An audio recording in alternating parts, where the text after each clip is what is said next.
باعزید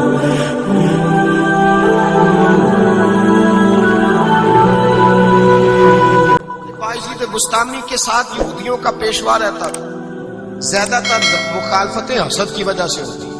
حسد بنیادی وجہ ہوتی ہے. قرآن مجید نے کہا محبوب تیرے ساتھ جو زیادتی کرتے ہیں، معاذ اللہ بے ادبی کرتے ہیں، حسد من عند انفسہم، ان کے دلوں میں تیرا حسد ہے.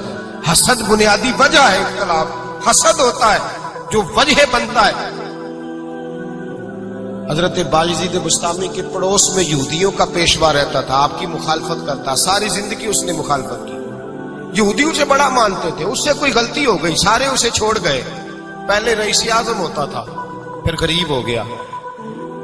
ایک دن حضرت باعزید بستامی گھر آئے، بچے کے رونے کی آواز آئی. زوجہ سے پوچھنے لگے اس کا بچہ کیوں روتا ہے؟ تو کہنے لگی آپ کو پتہ ہے نا، اب لوگ اسے چھوڑ گئے ہیں تو گھر میں دیا نہیں جلتا، بچہ چھوٹا ہے، اندھیرے میں روتا ہے.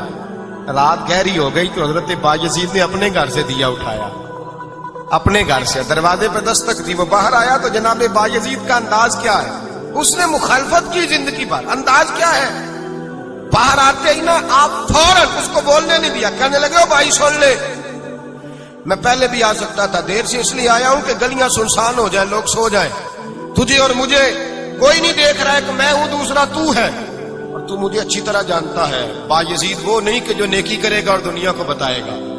میں تیرا راز بھی رکھوں گا. اور بچے تو معصوم ہوتے ہیں نا. فرمایا میرے بڑے ہو گئے، تیرے چھوٹے ہیں، یہ پکڑ لے دیا گھر میں لے جا، اور میرا وعدہ ہے کسی کو ساری زندگی اس نے مخالفت کی. وہ شخص کہتا ہے مجھے بولنے کا موقع نہ دیا، دیا دے کے چلے گئے. اگلی شام پھر آئی، رات گہری ہوئی تو پھر دروازے پہ دستک. میں باہر گیا، نیا چراغ، نئی بتی، نیا دیا. کہنے لگے دیکھ کوئی نہیں دیکھ رہا، میں اس وقت آیا ہوں جب تنہائی ہو، اور تو مجھے جانتا ہے میں غلط بات بھی نہیں کرتا. یہ دیا رکھ لے، میں کسی کو بتاؤں گا بھی نہیں. کہتے چلے گئے. تیسرا دن آیا، یہودی کہتا ہے میرے صبر کا بندھن ٹوٹ گیا، میں ٹوٹ گیا. ان کی نیکی نے مجھے خرید لیا، ان کے معاف کرنے نے ان کی عزت میرے دل میری روح میں بڑھا دی. کہتے ہیں جب دروازے پہ دستک دی میں باہر آیا، انہوں نے دیا تھمایا. کہنے لگے دیکھ بھی کوئی نہیں رہا، اور تو مجھے جانتا ہے میں مصطفیٰ کا غلام ہوں، میں جھوٹ بھی نہیں بولتا، میں بتاؤں گا بھی نہیں، تیرا راز رکھوں گا. کہتے ہیں انہوں نے دیا تو اس یہودی پیشوا نے شور مچانا شروع کیا. کہنے لگا مسلمانوں باہر نکلو، یہودیوں باہر آؤ، عیسائیوں باہر آؤ. شور مچ گیا، لوگ چھتوں پہ چڑھ گئے. کیا ہوا کیا ہوا؟ کہنے لگا یہ باعزید ہے، میں یہودیوں کا پیشوا ہوں. میں نے ساری زندگی جھوٹے الزام لگائے، ساری زندگی اس کو بدنام کرنے کا ہر حربہ استعمال کیا، جو مجھ سے بن سکتا تھا میں نے کیا. پر یہ عجیب شخص ہے، یہ پرسوں بھی مجھے دیا دے گیا ہے، آج بھی دے گیا ہے، کل بھی دے گیا ہے. میں ساری زندگی اسے رلاتا رہا، اور اس نے میرا چھوٹا سا بچہ بھی میرے بچے کا رونا بھی اس سے برداشت نہیں ہوا. میں تم سب کو گواہ بنا کے کہتا ہوں میں جھوٹا ہوں، باعزید سچے ہیں، ان کا مذہب بھی سچا ہے، قرآن بھی سچا ہے، اسلام بھی سچا ہے، اور جس مصطفیٰ کا یہ کلمہ پڑھتے ہیں وہ محبوب بھی بڑا سچا ہے. یہ سچے دین کے ماننے والے ہیں. کہنے لگے میں تمہیں گواہ بنا کے مصطفیٰ کا کلمہ پڑھتا ہوں اور تمہیں بتاتا ہوں کہ آؤ سارے در رسول پہ جھک جائیں. بھائی یاد رکھیں، سمجھیں، غور کریں. عزت درگزر سے، اب اس پر میں زیادہ بات نہیں کر سکتا. عزت درگزر سے ملے گی. ایک تو آپ کو عزت عاجزی سے ملے گی، تقوی سے ملے گی، عزت درگزر سے ملے گی، عزت قناعت سے ملے گی، عزت کم بولنے سے ملے گی. اور اگر زیادہ عزت لینی ہے اور عزت اتنی لینی ہے کہ چھا جاؤ دنیا میں، اگر چھا جانے کا شوق ہو نا تو پھر رب فرماتا ہے میرے مصطفیٰ کی غلامی کر لو، پھر میرے نبی کے ہو جاؤ. قل ان کنتم تحبون اللہ فاتبعونی یحببکم اللہ. فرمایا تم میرے نبی کے ہو جاؤ، دنیا بھی تمہاری اور دنیا بنانے والا خدا بھی تمہارا ہو جائے گا. تم میرے غلامی مصطفیٰ میں عزت ہے، رسول اللہ کی نوکری میں، اور قسم اللہ کی بڑی عزت ہے، بڑی عزت ہے، بڑا وقار ہے، بڑا پیار، بڑا حسن ہے، بڑی رعنائی ہے، بڑا ٹھہراؤ ہے. یار وہ جو لوگ کہتے ہیں نا میں پتہ نہیں کون ہوں، کہاں کا رہنے والا ہوں، یار نہیں لوگ پوچھتے تو کون تھا، تیری برادری کیا ہے، تو کہاں کا ہے، نہیں پوچھتے. تیرے لبوں پہ اگر ذکر مصطفیٰ ہے تو دنیا تیری غلام ہے. اگر تو حضور کا ہے تو پھر سارے